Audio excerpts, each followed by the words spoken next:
아멘.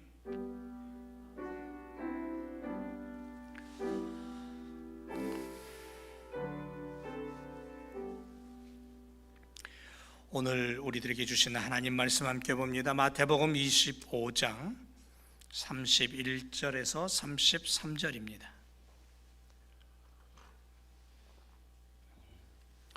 우리 함께 말씀 목소리를 맞추어서 읽고 하나님 앞에 영광 올려드리기를 원합니다. 다 같이 시작. 인자가 자기 영광으로 모든 천사와 함께 올 때에 자기 영광의 보좌에 앉으리니 모든 민족을 그 앞에 모으고 각각 분별하기를 목자가 양과 염소를 분별하는 것 같이 하여 양은 그 오른편에 염소는 왼편에 두리라. 아멘. 오늘 말씀은 31절에서 46절까지인데 33절까지만 말씀을 보았습니다. 주님의 생명력을 가진 영성의 사람 여섯 번째로 나눔과 돌봄의 사랑이라는 주제를 가지고 함께 은혜를 나누기를 원합니다. 마태복음 25장을 우리가 지금 보고 있는데요, 마태복음 25장은 천국에 대한 말씀입니다. 가장 포인트는 천국입니다. 천국 백성, 천국에 들어갈 하나님의 자녀, 천국을 사모하며 사는 성도들에게 재림의 주님을 기다리고 예비하고 그렇게 준비하며 살아가야 된다는 말씀을 하시면서 마지막 때에 주님의 영성을 담고 실천할 그러한 백성들이 어떻게 살아야 될 것인가, 그 부분에 대해서 예수님은 마태복음 25장에서 크게 세 가지 비유를 통해서 얘기하시는 거예요. 24장에서는 마지막 때를 얘기하시면서 그 징조를 너희는 알라고 하신 이후에 25장에서는 그러면 너희는 그 마지막 때를 어떻게 살아야 될 것이냐, 그래서 지난 시간까지 마지막 때를 사는 성도들에게 지혜를 주시면서 말씀하신 것이 첫 번째가 뭐예요? 열처녀의 비유입니다. 말씀과 성령으로 준비해라. 등과 함께 충분한 여분의 기름까지 준비되어야 마지막 시간까지 꺼지지 않는 영적인 불꽃을 태울 수 있다. 이렇게 준비하라고 말씀하시는 것을 우리는 듣고 깨닫고 또 우리가 그렇게 살아가는 줄로 믿습니다. 두 번째는 뭐예요? 성실함이죠. 각각 재능에 따라서 5달란트, 2달란트, 1달란트를 맡기셨습니다.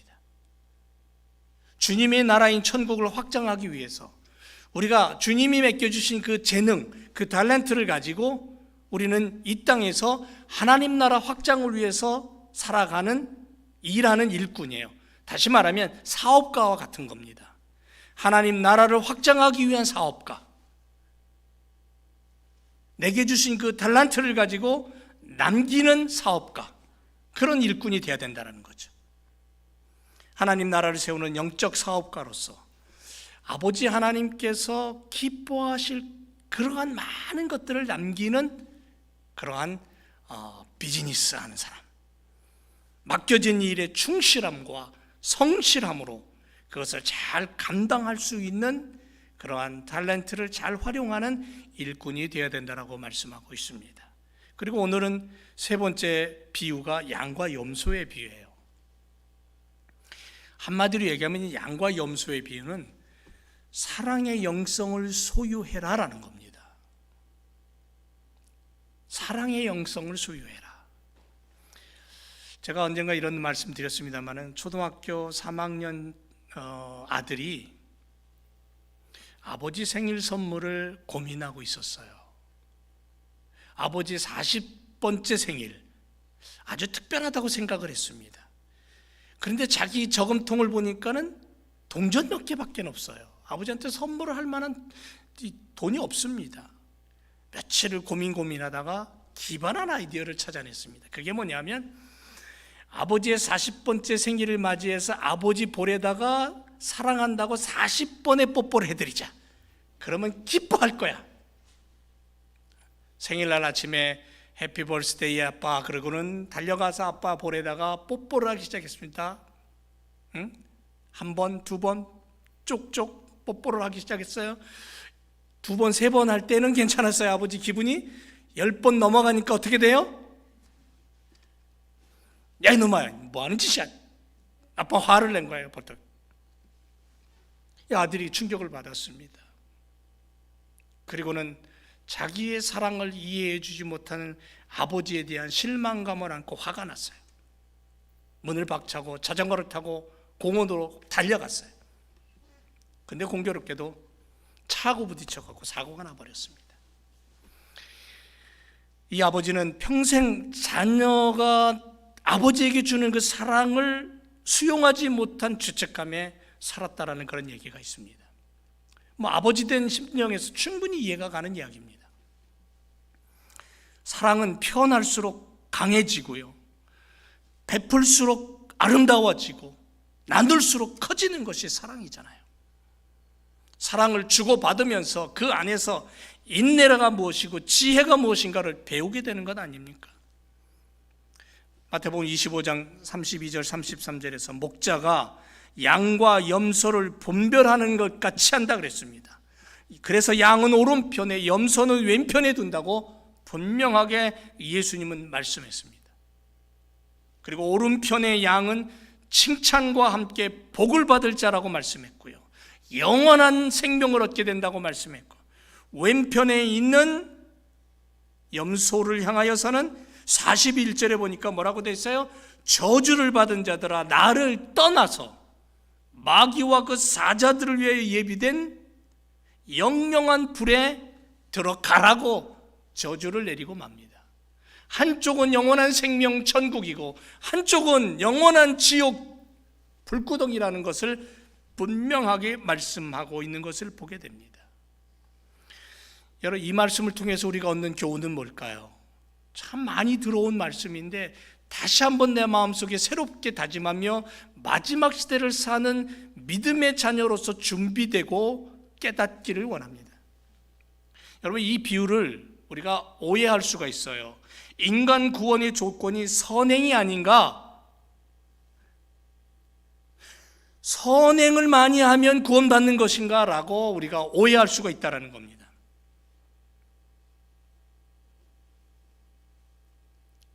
그러나 절대 아닙니다.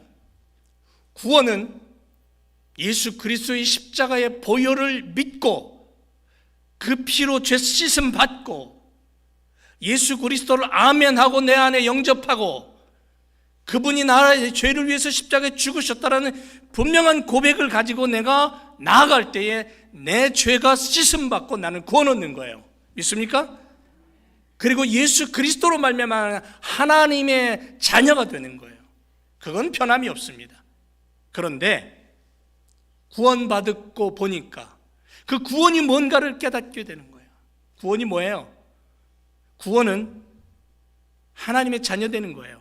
영원한 생명을 얻는 겁니다. 잃어버린 하나님의 영성이 회복되는 겁니다. 근데 내가 구원 얻는 그 길을 자세히 들여다보니까 하나님의 사랑 때문이라는 거죠. 하나님의 사랑이 너무너무 커서 하늘 보좌 버리고 독생자가 이 땅에 오셔서 나의 죄를 위해 십자가에 죽으시고 나를 건져주신 거예요. 예수 그리스도의 십자가 사건은 사랑이에요. 사랑이 없으면 안 된다는 거죠. 그래서 내가 구원받고 보니까 그 사랑이 너무너무 감격스러워. 내가 구원의 백성으로 이 땅을 어떻게 살 것이냐? 그렇다면 주님이 걸어가신 그 길을 나도 가야 되는데 그 길이 뭐냐면 사랑의 길이라는 거예요. 그게 섬김의 길이라는 거예요. 나눔과 돌봄의 길이라는 거죠. 그래서 구원받은 결과 나의 삶의 자세가 어떤 자세냐면 나누고 베풀고 사랑하고 구제하는 길로 가는 거예요. 십자가의 이름으로. 여러분, 본문 우리가 읽은 이 세 번째 비유 앞에 달란트 비유가 나옵니다. 달란트 비유의 내용을 구체적으로 설명해 주는 역할을 하는 것이 바로 오늘 이 양과 염소의 비유예요. 이 떨어진 얘기가 아니라는 거예요. 하나님께서 우리에게 허락하신 재능과 은사를 가지고 성도들의 관심이 어디냐면 도움을 필요로 하는 이웃들,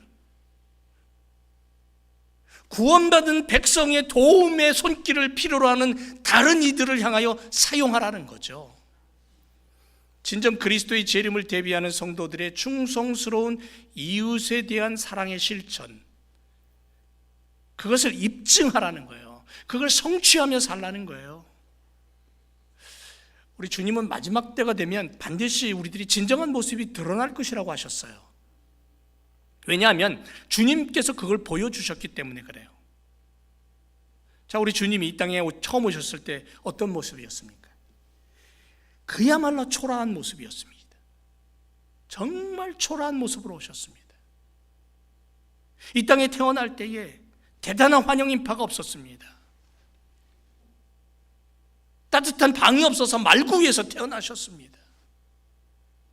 33년의 생을 사시면서 보잘것없는 인생을 사셨습니다. 심지어 이사야는 53장 2절에서 우리가 보기에 흠모할 만한 아름다운 것이 예수님에게는 없다 그랬습니다. 심지어 멸시를 받았고 사람들에게 싫어 버림받았다 그랬습니다. 많은 어려움을 겪었다고 그랬습니다. 질고를 알았다 그랬습니다. 멸시를 당하고 귀히 여기지 아니었다라고 빌라도 법정에서 재판받을 때에 단 한 명도 예수님을 변호해 주는 사람이 없었습니다. 제자들마저도 도망가 버렸기 때문에. 이 세상에서 초라하고 비참한 삶을 사시다가 십자가 위에서 생을 마감한 분이 바로 예수님이에요. 그런데 그 주님은 세상 마지막 날에 천하 만국을 심판할 재판장으로 하나님의 영광 가운데 그 보좌에 앉으신다 그랬습니다. 31절을 보면 인자가 자기 영광으로 모든 천사와 함께 올 때에 자기 영광의 보좌에 앉으리니 분명하게 말씀하고 있습니다. 예수님께서 재림하실 때는 하나님의 영광과 함께 천군 천사의 호의를 받으면서 오셔서 세상 모든 사람들을 심판할 영광의 보좌에 앉으시는 위대한 왕이 되십니다. 이 날에 세상 사람들은 그 앞에서 두려워 떨게 될 것입니다. 하늘과 땅에 있는 그리스도의 영광이 그분을 찬양할 것이고 모든 인생들, 모든 생명은 다 그분 앞에 굴복할 겁니다. 여러분, 세상 사람들은 사람을 어떻게 판단하며 살아갑니까? 그 사람의 지위를 보고 명예를 보고 명성을 보고 권력을 보고 재물을 보고 그러한 것들을 많이 가지고 있으면 성공한 인생이라고 생각하고 그 사람들을 향해 존경하고 그 사람들이 이 세상에서 필요한 사람이라고 그렇게 못 박아 얘기합니다. 그런 면에서 우리 주님은 당시 사회에서 사람들로부터 실패한 인생이었고 별 볼 일 없는 낙인 찍힌 인생을 사셨던 분이 주님이죠. 그런데 오늘 본문에서 가장 실패한 듯한 모습으로 사셨던 그 주님이 마지막 날에는 그 누구도 감히 범접할 수 없는 권세와 능력을 가지고 심판주로 오신다 그랬습니다. 그때가 되어야 비로소 인생의 참된 가치를 볼 수 있는 거예요. 마지막 때 끝까지 견디고 인내하며 믿음으로 주님 말씀 붙잡고 살다가 주님의 재림 시에 성도들이 이 땅에서 비록 이 세상에서는 세상의 기준에 미달되고 세상 사람들이 볼 때는 성공한 인생이 아닐지 모르지만 주님이 오시는 그 마지막 때에 위대한 삶을 살았음을 주님이 인정하시고 주님의 손을 붙잡고 주님과 함께 보좌에 앉는, 주님과 함께 그 영광의 자리에 앉는 그런 축복을 누리게 될 줄 믿습니다. 그러므로 우리의 진정한 모습은 지금이 아니라 마지막 때에 드러난다는 거예요. 재림의 주님, 심판의 주님이 임할 때에 우리의 모습도 그렇게 드러나게 될 줄로 믿습니다. 여러분, 예수님은 천국에 대한 비유의 말씀을 하시면서 못을 박듯이, 벽에다가 못을 박듯이 분명하게 세 가지를 얘기하셨어요. 그게 뭐냐면, 첫째는 심판은 반드시 온다는 거예요. 심판은 반드시 있다. 두 번째, 심판 때에는 양과 염소가 딱 나눠진다. 중간은 없다라는 거예요. 세 번째, 천국을 얻든지 심판받아 영벌에 처하든지 결과는 현재 삶의 너희의 태도와 밀접한 관계가 있다고 말씀하는 거예요. 예수님은 오늘 우리들에게 분명하게 말씀합니다. 너희가 무엇을 믿냐? 누구를 믿니? 어떤 모습으로 믿고 살아가니? 주님의 이름으로 내가 어떤 것을 사랑했고 어떤 것을 미워했니? 어떻게 봉사하며 살았냐? 어떻게 섬기며 살았냐? 주님은 우리에게 그걸 묻고 계시는 거예요. 이게 얼마나 중요한지 오늘 비유를 통해서 알 수 있는 거예요. 양과 염소의 차이는 뭐예요? 구제, 영접, 나눔, 위로, 위문에 준 것에 대해서 주님은 구별을 해놓고 계시는 거예요. 예수님 말씀합니다. 지극히 작은 자에게 한 것이, 지극히 작은 자에게 한 것이 주님께 한 것이다. 양의 무리에 속하였다라고 그렇게 인정하시고 오른편에 세우시는 거예요. 천국에 들어간다, 의인이다, 영생을 얻었다라고 인정하시는 거예요. 지극히 작은 자에게 하지 않은 것이 나에게 하지 않은 것이고 그들을 향해 염소 부류에 해당한다고 영벌이고 지옥행이라고 단호하게 말씀하십니다. 적당한 게 없어요. 예수님의 오늘 비유의 말씀에 보면 여러분, 주님의 영성은 사랑의 영성이에요. 재림의 주님께서 행하실 심판의 기준이 뭐냐면 사랑의 실천이라는 거예요. 왜 이토록 작은 자에게 베푸는 것이 중요할까? 그것은 지극히 작은 자는 예수님 자신을 비유하고 있기 때문에 그래요. 구원받은 자의 삶의 방식은 사랑으로 나눔과 돌봄의 삶을 살아가느냐에 달려있다는 거죠. 영성은 나눔을 실천할 때 내 속에서 깊은 뿌리를 내리는 겁니다. 그래서 성도는요, 움직이는 영성을 소유한 사람으로 살아야 돼요. 그 움직이는 영성이란 뭐냐면 나눔과 돌봄의 영성이에요. 십자가 보혈과 죽으심으로 얻게 된 구원의 선물을 오직 하나님 아버지께서 내게 주신 사랑의 선물이고 나를 너무너무 사랑하신 그 사랑의 증거라는 것을 우리가 깨닫고 그 사랑을 나만 담고 있는 것이 아니라 그것을 흘려보낼 수 있는 그리스도인, 양과 염소의 비유는 흘려보내느냐는 거예요. 네가 받은 그 구원의 사랑과 은혜와 그 축복을 흘려보내느냐는 거예요. 그걸 지금 예수님은 우리에게 마지막 시대를 살고 있는 성도에게 말씀하고 있는 거죠. 이사야 58장 7절 이하에 보면 이런 말씀이 있습니다. 줄인 자에게 내 식물을 나눠주며 유리하는 빈민을 내 집에 들이며 벗은 자를 보면 입히고 내 곤욕을 피하여 스스로 숨지 아니하는 것이다라고 말합니다. 그리하면 내 빛이 아침같이 비칠 것이고 내 치료가 급속할 것이고 내 의가 내 앞에 행하고 여호와의 영광이 내 뒤에 호위하리라. 얼마나 놀라운 말씀입니까? 내가 어떻게 할 때에 줄인 자를 보고 유리하는 자를 보고 벗은 자를 보고 아픈 자를 보고 돌보고 아끼지 않고 나눌 때에 9절에 가서는 이렇게 얘기합니다. 내가 부를 때에는 나 여호와가 응답하겠고 내가 부르짖을 때에는 말하기를 내가 여기 있다 그렇게 말할 것이고 만일 내가 너희 중에 멍에와 손가락질과 허망한 말을 제하여버리고 10절에는요 줄인 자에게 내 심정을 동하며 괴로워하는 자의 마음을 만족해 하면 내 빛이 흑암 중에서 발하여 내 어두움이 낮과 같이 될 것이다. 나 여호와가 너를 항상 인도하여 마른 곳에서도 내 영혼을 만족해 하며 놀랍잖아요. 마른 곳에서도 내 영혼을 만족해 하며 내 뼈를 견고케 하리니 너는 물된 동산 같겠고 물이 끊어지지 아니하는 샘 같을 것이다. 얼마나 놀라운 축복의 말씀입니까? 그런데 그 축복의 말씀의 조건이 뭐예요? 바로 주님처럼 사랑의 영성으로 나눔과 돌봄의 삶을 살아가라는 거예요. 양의 부류에 속했던 그들의 모습처럼 오늘 비유의 말씀에 나오는 십자가 주님의 사랑으로 우리가 사랑으로 살아간다면 그 사랑은 움직이는 영의 사람으로 살게 하는 힘이 되는 거죠. 여러분, 고린도 교회가 고린도후서 8장에 보면 예루살렘 교회 성도들을 위하여서 지극히 가난함에도 힘 있는 풍성한 연보를 들여서 사랑과 나눔을 실천한 이야기가 나옵니다.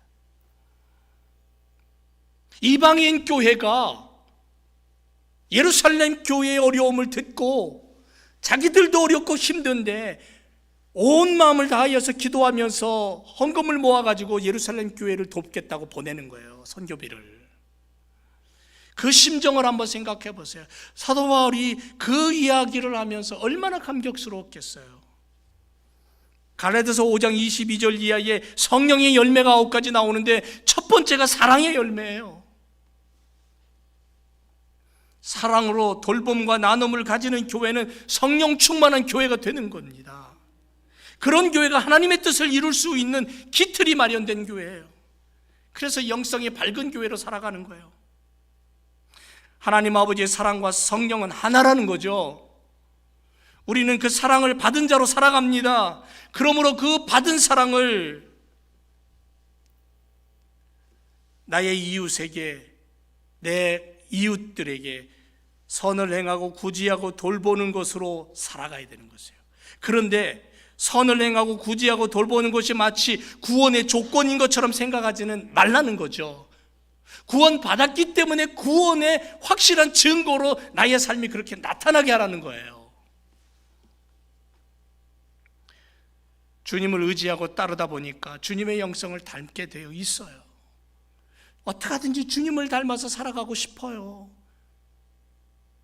그 간절함이 어떻게 나타나냐면 주님처럼 고아와 과부를 돌보고 아끼고 병든 자를 보면 긍휼한 마음으로 기도해주고,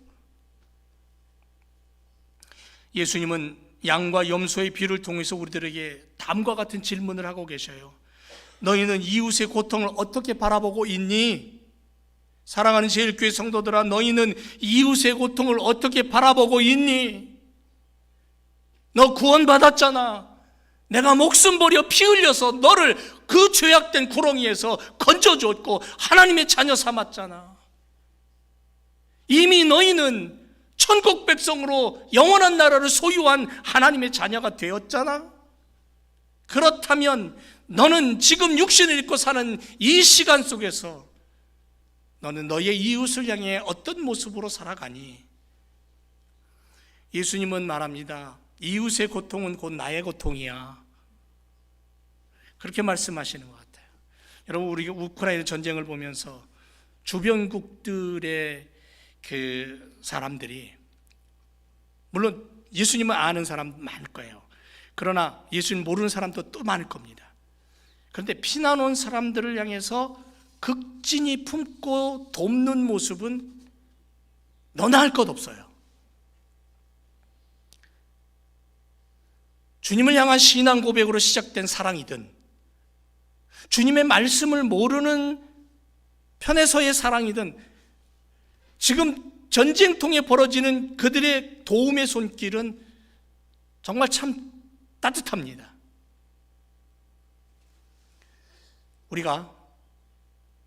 우리는 사랑이 무엇인가를 알아요. 십자가로 인하여서 하나님이 우리를 향한 그 깊은 사랑을 우리는 알고 있다는 거죠. 35절 36절에 내가 줄일 때에 너희가 먹을 것을 주었고 목마를 때에 마시게 하였고 나그네 되었을 때에 영접했고 벗었을 때에 옷을 입혔고 병들었을 때에 돌아보았고 옥에 갇혔을 때에 와서 보았느니라. 그래서 임금께서 오른편에 있는 자들에게 하시는 말씀은, 그때의 임금이 그 오른편에 있는 자들에게 이르시되 내 아버지께 복 받을 자들이여 나와서 창세로부터 너희를 위하여 예비된 나라를 상속하라. 34절에 그렇게 못을 박은 이후에, 결정한 이후에 35절 36절에서 그 이유를 밝히고 있는 거예요. 여기서 내가라는 말은 문자적인 의미에서는 임금, 다시 말하면 재림주이신 예수님을 가리킵니다. 그런데 사실 이 말씀은 문자 그대로 본다면 뭔가 앞뒤가 안 맞아요. 문자 그대로 본다면. 왜냐하면 지상에서 공생의 사역을 마치신 예수님께서는 이미 승천하셨어요. 그런데 예수님 여기 말씀하시는 게 내가 줄일 때에, 내가 목마를 때에, 내가 나그네 되었을 때, 내가 벗었을 때, 내가 병들었을 때에, 내가 갇혔을 때라고 그렇게 내가라고 말씀하시고 있어요. 무슨 의미입니까? 승천하셨기 때문에 우리와는 상관없는 분 아닌가요? 이 땅에 계시지 않아요. 우리가 멀리 떨어져 있어요. 어디 계신지도 몰라요. 그 나라가 어딘지 우리는 상상할 수도 없는 곳이에요. 우리가 아무리 줄이고 목마르고 고통스러워도 그건 우리의 문제지 주님의 문제는 아니다라고, 상관없다라고 그렇게 얘기할 수 있고 그렇게 생각할 수 있어요. 그런데 과연 주님이 그러신가요? 사도행전에 보면 사도행전 9장에서 예수 믿는 사람들을 잡아서 옥에 가두고 죽이려고 말을 타고 다메섹으로 달려가던 사울이라는 사람이 있었어요. 다메섹 언덕에서 햇빛을 보고 말에서 떨어져요. 그 눈이 멀어버려요. 근데 귀는 열려 있어서 소리가 들려요. 사울아 사울아 왜 네가 나를 핍박하느냐 그래요. 분명히 사울의 생각 속에 예수님 죽었거든요. 예수님은 가짜거든요. 근데 음성이 들려와요. 당신 누굽니까? 나는 네가 핍박하는 예수라는 거예요. 사울은 예수님을 핍박하지 않았어요. 그리스도를 믿는 사람들을 핍박했지. 근데 예수님 분명히 얘기합니다. 그 교회는 나고 그 교회에 속한 성도들은 나야. 성도들을 핍박하는 것은 나를 핍박하는 거야. 그렇게 말씀하시는 거예요. 사울이 변하여 바울이 된 이후에 그는 아시아와 유럽에 다니면서 바로 그 예수를 전하고 있는 거예요. 예수님은 임마누엘이셔요. 우리와 함께 하기 위해서 이 땅에 오신 분이에요. 그분이 십자가에 죽으시고 3일 만에 부활하셔서 우리의 처소를 예비하러 하늘로 올라가셨지만 다시 오마 약속하신 그분이 우리와 다시 올 때까지 동떨어져 있는 분이 아니라 성령을 보내셔서 성령이 역사하시는 곳마다 예수 그리스도께서 역사하시고 우리와 동행하시는 거예요. 역사하시는 거예요. 임마누엘 하시는 거예요. 우리를 핍박하는 자, 예수 믿는 사람을 핍박하는 자는 예수님을 핍박하는 거예요.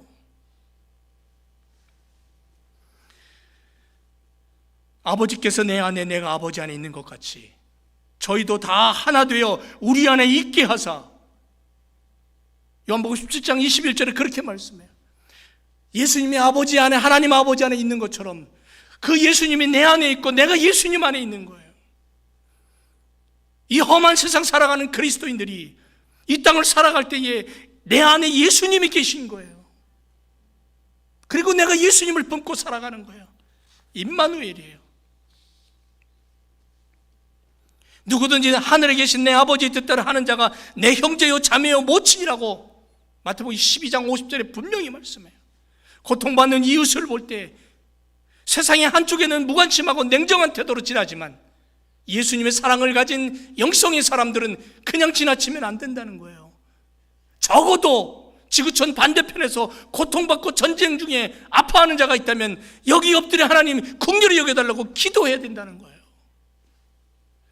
여러분, 우리 14시간씩 떨어져 있는 우리 고국 땅 대통령 선거 얼마 전에 있었는데 선거를 앞두고는 여러분들 마음이 여기저기로 왔다 갔다 하면서 기도했죠. 누가 되든 이 나라를 긍휼히 여겨달라고 아마 기도했을 거예요. 그게 예수님의 마음이에요. 달려갈 수는 없지만 아픔을 겪는 이웃, 지구촌에 사는 영혼들을 향해서 예수님의 사랑의 영성을 가지고 염소의 반열이 아니라 양의 반열에 서서, 불 위에 서서 기도할 수 있고 하나님 앞에 하소연할 수 있는, 고백할 수 있는 그러한 주님의 마음을 우리는 가져야 된다는 거죠. 잠언 19장 17절에 가난한 자를 불쌍히 여기는 것은 여호와께 꾸이는 것이라 그랬어요. 그 선행을 갚아주신다고 했어요.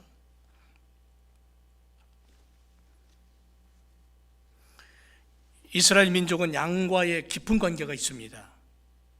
모세는 미디안 광야에서 양치는 목자로 살았어요. 그러다 부름받았어요. 다윗도 들에서 양을 치다가 부름받아서 이스라엘의 왕이 됐어요. 예수님은 분명히 요한복음 10장에서 말씀합니다. 나는 선한 목자라고 말씀했어요. 양들은 목자의 음성을 듣고 따른다고 말씀했어요. 예수님은 양과 염소의 비유를 통해서 천국을 가르쳐 주시는 거예요. 천국. 유대인과 이방인으로 구분지어 말하는 것이 아니에요. 양은 유대인이고 염소는 이방인이다, 그 얘기가 아니에요. 믿는 자와 믿지 않는 자를 구별해서 믿는 자는 영원히 구원받고 믿지 않는 자는 영원히 지옥 간다, 이 얘기도 아니에요.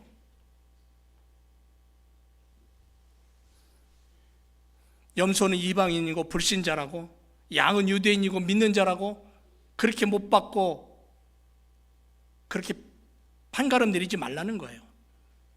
마태복음 25장 세 가지 비유를 보면서 열처녀의 비유, 신랑을 맞이할 결혼식 준비를 하라는 거고, 달란트 비유를 통해서 성실함을 얘기하는, 준비된 열심히 일하는 땀 흘리는 종이라고 종의 비유를 말씀하셨고, 양과 염소의 비유를 통해서 바로 그 달란트를 가지고 나눔과 사랑의 실천을 통해 주님이 원하는 구원받은 백성의 모습을 보여주라고 말씀하고 계시는 거예요. 여러분, 우리 주변에도 참 많은 어려운 이웃들이 있습니다.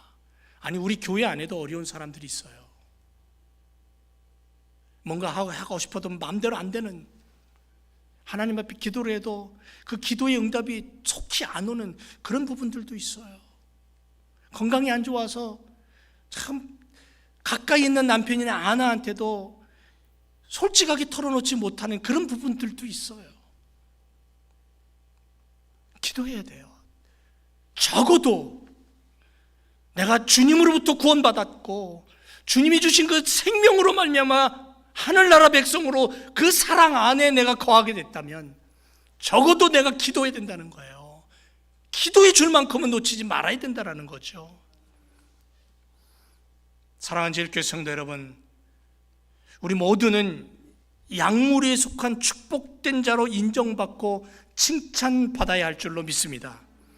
구원받음에 감사하고 주님이 우리를 위해 목숨 주신 것처럼 우리도 주님의 뜻을 받들어 내 이웃을 향해서 사랑의 손길을 아끼지 않고 다가가는 구원의 증표를 우리도 보여줘야 된다는 겁니다.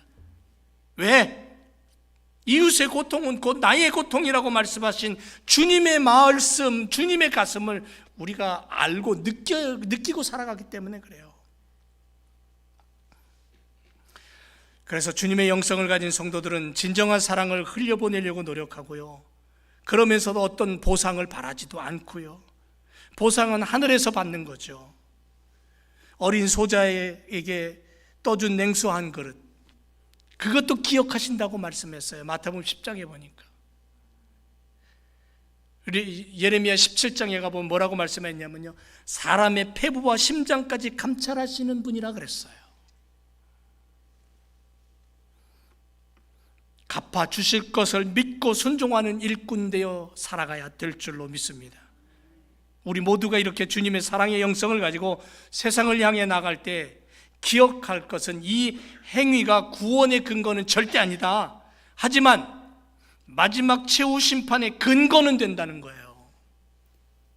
주님께서 최종 판결을 내리시기 위해 삼으신 근거가 뭐냐? 그것은 사람들의 신분, 학력, 재력, 권세, 명예, 기타 세상적 기준이 아니라 종교, 교파, 신앙 고백, 신학적인 노선도 아니라는 거예요.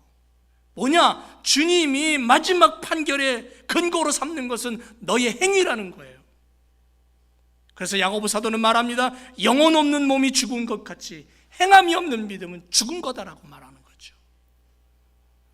주님은 고통받는 자에 대한 태도, 결국 사랑의 실천이라는 거죠. 행위 그 자체가 구원은 아니지만, 그러나 구원받은 백성이 이 땅을 살아가면서 그 구원에 대한 증거가 뭐냐면 이웃을 향한 주님과 같은 마음으로 사랑의 영성으로 나누는 거예요. 돌보는 거예요. 그래서 우리는 홈리스들을 돕기도 하고, 우리 교회가 하는 일이 과테말라 원주민들을 향해서 어린아이들이 먹을 것도 제공하고 가르치기도 하고 교회를 세워서 예배를 드릴 수 있는 공간도 주고, 우린 그 일을 하고 있어요. 그러나 더 깊이 더 넓게 하기 위해서 오늘 비유의 말씀, 마지막 시대 비유의 말씀을 다시 한번 가슴에 담고 우리가 달려가기를 주님의 이름으로 축원을 드립니다. 오른편에 선 양을 향해서 이렇게 말씀합니다. 37절에 이에 의인들이 대답하여 가로되 주여 우리가 어느 때에 주의 줄이신 것을 보고 공개하였으며 목마르신 것을 보고 마시게 하였나이까. 38절 어느 때에 나그네 되신 것을 보고 영접했으며 벗으신 것을 보고 옷 입혔습니까? 어느 때에 병드신 것이나 옥에 갇히신 것을 보고 가서 배웠나이까 하리니. 40절 임금이 대답하여 가라사대 내가 진실로 너에게 이르노니 너희가 여기 내 형제 중에 지극히 작은 자 하나에게 한 것이 곧 내게 한 것이니라.